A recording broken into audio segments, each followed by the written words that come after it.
In the bustling streets of London, where life thrived amidst the noise, chatter, and children's laughter, a small stray dog wandered in search of food. His once golden fur had dulled with dust and hunger.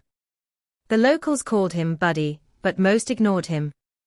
Buddy had learned to survive on scraps, but today was particularly harsh. He hadn't eaten in 2 days.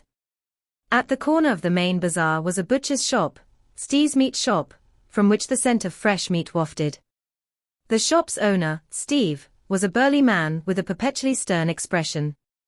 He was known for his rough demeanor and harsh treatment of both people and animals. But Buddy, driven by hunger, approached the shop.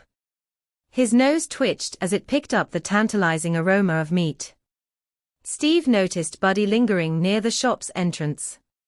He grabbed a broom and shouted, "Hey! Get out of here! No food for you!" Buddy recoiled but didn't leave. His stomach growled loudly, and his big, pleading eyes remained fixed on the hanging meat.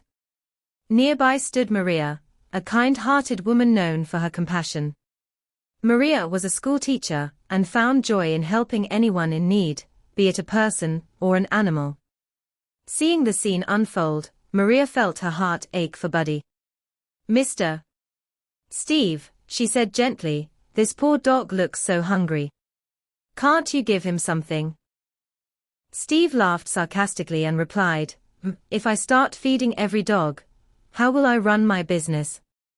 Ignoring his harsh words, Maria reached into her bag and pulled out a small packet of biscuits she had purchased earlier. She crouched down and lovingly called Buddy, "Come here, boy. This is for you." Her voice was filled with kindness, and Buddy, after a moment's hesitation, stepped forward and began eating the biscuits. His tail wagged with gratitude. Maria smiled and stroked his head. "You're such a good boy," she said. From that day onward, Buddy began following Maria whenever she passed through the market. She often brought him little treats, and in return, Buddy grew deeply attached to her. Every evening, he would wait for her, wagging his tail excitedly the moment he saw her. One cold evening, Maria was walking home from school. The streetlights flickered, and the market was unusually quiet. As she turned into a narrow alley leading to her house, 2 men emerged from the shadows. Their faces were partially covered, and their intentions were clear. "Hand over everything you have," one of them demanded, brandishing a knife.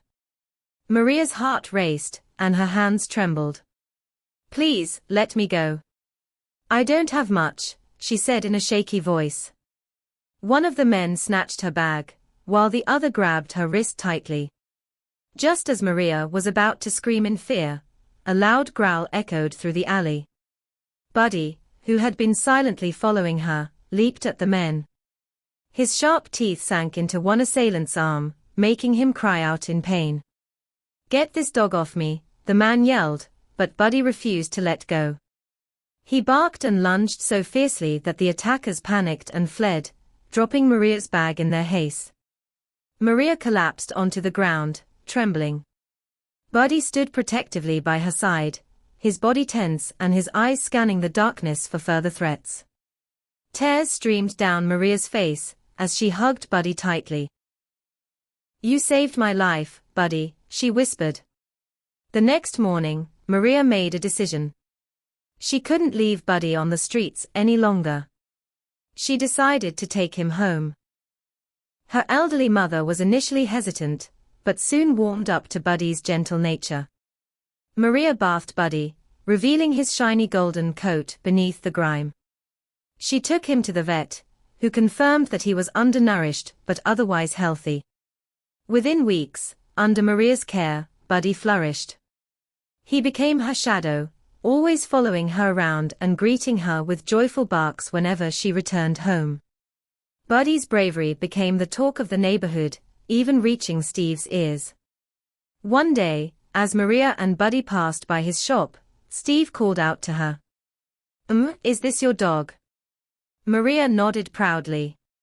"Yes, and he's not just my dog, he's part of my family." Iqbal, scratching his head in embarrassment, said, "You did the right thing taking him in. A loyal animal deserves care." Maria smiled but didn't respond. She didn't need Iqbal's approval, or anyone else's. Buddy had proven his worth in ways words could never convey. Years went by, but Maria never forgot how Buddy had come into her life. She often watched him lying by the fireplace, curled up on the rug, and thought about who had saved whom. In Buddy, she found a loyal protector, a constant companion, and a reminder that even a small act of kindness could change a life. For Buddy, the streets were now a distant memory. He had found his home, not just in Maria's house, but also in her heart.